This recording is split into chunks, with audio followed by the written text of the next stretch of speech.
नई सड़कों का जाल बिछाया जा रहा है। पुराने के साथ ही नए क्षेत्रों को भी विकसित किया जा रहा है। बनारस में रेलवे स्टेशनों का विकास हो, बनारस से नई नई ट्रेनों की शुरुआत हो, डेडिकेटेड फ्रेट कॉरिडोर का काम हो, एयरपोर्ट पर सुविधाओं का विस्तार हो, गंगा जी पर घाटों का पुनर्निर्माण हो, गंगा में क्रूज चलाना हो, बनारस में आधुनिक अस्पतालों का निर्माण हो, नई और आधुनिक डेयरी की स्थापना हो, गंगा किनारे किसानों को प्राकृतिक खेती के लिए मदद हो। हमारी सरकार यहां के विकास में कोई कोर कसर बाकी नहीं छोड़ रही। बनारस के युवाओं के कौशल विकास के लिए यहां ट्रेनिंग संस्थान भी खोले गए। सांसद रोजगार मेले के माध्यम से भी हजारों युवाओं को रोजगार मिला है। भाइयों और बहनों, इस आधुनिक विकास का जिक्र मैं यहां इसलिए कर रहा हूं क्योंकि हमारी आध्यात्मिक यात्राओं में सबसे बड़ी परेशानी इंफ्रास्ट्रक्चर के अभाव की भी होती है। जैसे कि बनारस आने वाले यात्री शहर से बाहर बने ईश्वर मंदिर में जरूर जाना चाहेंगे, लेकिन अगर उनके लिए आज जैसी सड़कें न होती तो चाहकर भी अपनी इच्छा पूरी नहीं कर सकते थे। लेकिन अब स्वर्वेद मंदिर बनारस आने वाले श्रद्धालुओं के लिए एक प्रमुख स्थान बनकर उभरेगा। इससे आसपास के सभी गांवों में व्यवसाय और रोजगार के अवसर बनेंगे, लोगों की उन्नति के रास्ते खुलेंगे। मेरे परिवारजनों, विहंगम योग संस्थान जितने हमारे आत्मिक कल्याण के लिए समर्पित है, उतना ही समाज की सेवा के लिए भी सक्रिय रहा। यही सदाफल देव जी जैसे महर्षि की परंपरा भी है। सदाफल देव जी योगनिष्ठ संत होने के साथ ही आजादी की लड़ाई लड़ने वाले स्वतंत्रता संग्राम सेनानी भी थे। आज आजादी के अमृतकाल में उनके संकल्पों को आगे बढ़ाना उनके हर एक अनुयायी का दायित्व है। मैं पिछली बार जब आपके बीच आया था तो मैंने देश की कुछ अपेक्षाएं भी आपके सामने रखी थी। आज एक बार फिर मैं आपके सामने 9 संकल्प रख रहा हूं, 9 आग्रह रख रहा हूं।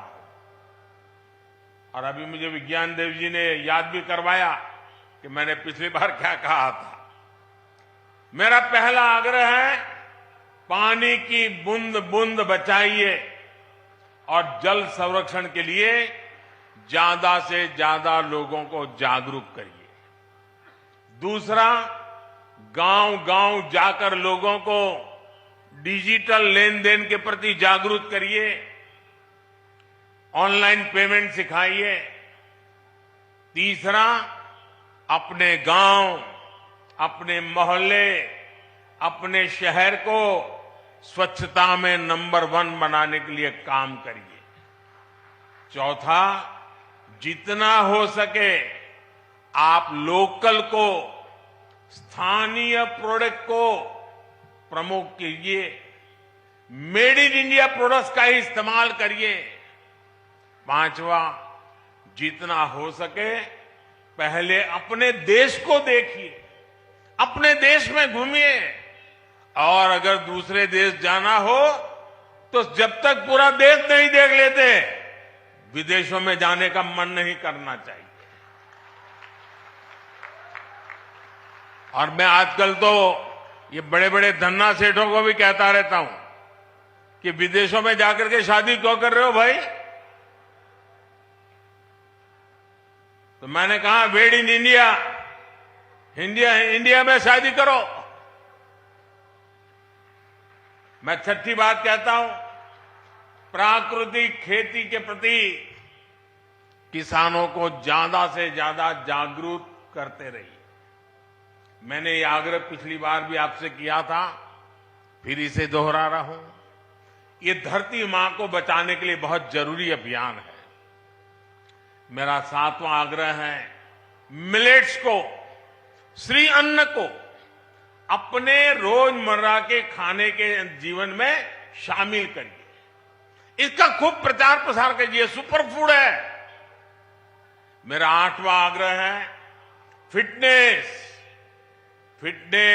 योग हो, स्पोर्ट्स हो, उसे भी अपने जीवन का अभिन्न हिस्सा बनाइए। और 9वां आग्रह है, कम से कम एक गरीब परिवार का संबल बनिए, उसकी मदद करिए। ये भारत में गरीबी दूर करने के लिए जरूरी है। आजकल आप देख रहे हैं, विकसित भारत संकल्प यात्रा चल रही है। मैं कल शाम को इससे जुड़े कार्यक्रम में शामिल हुआ हूं। अभी कुछ देर बाद यहां से मैं फिर विकसित भारत संकल्प यात्रा में शामिल होने जा रहा हूं। इस यात्रा के प्रति जागरूकता फैलाने का दायित्व आप सभी का भी है, हर धर्मगुरु का भी है। मैं चाहूंगा कि ये सभी हमारे व्यक्तिगत संकल्प भी बनने चाहिए। गांवों विश्वस्य मातरः का जो आदर्श वाक्य है, ये हमारे लिए आस्था के साथ साथ व्यवहार का भी हिस्सा बनेगा, तो भारत और तेजी से विकसित होगा। इसी भाव के साथ मैं आप सभी का बहुत बहुत धन्यवाद करता हूं।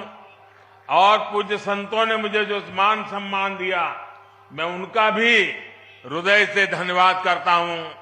मेरे साथ बोले, भारत माता की, भारत माता की, भारत माता की। धन्यवाद।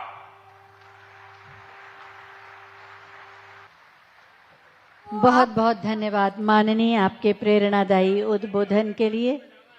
आपने जो आग्रह किए, तो प्रधानमंत्री नरेंद्र मोदी को काशी से आप सुन रहे थे, और जिस तरीके से देखिए सर्ववेद मंदिर का उद्घाटन प्रधानमंत्री नरेंद्र मोदी ने किया और साथ ही साथ जनता को भी यहां पर संबोधित किया है। तो एक और जहां लक्ष्य 2024 के लिए अभी से तय कर दिया गया है, तो वहीं सर्ववेद महामंदिर की सौगात आज काशीवासियों को सौंप दी गई है। और इसी के साथ साथ कई परियोजनाओं को लेकर भी अपने साथ काशी पहुंचे हुए हैं प्रधानमंत्री। 2 दिनों का ये दौरा उनका, बीते कल भी आपने देखा कि किस तरीके से तमिल संगमम के दौरान भी AI टेक्नोलॉजी के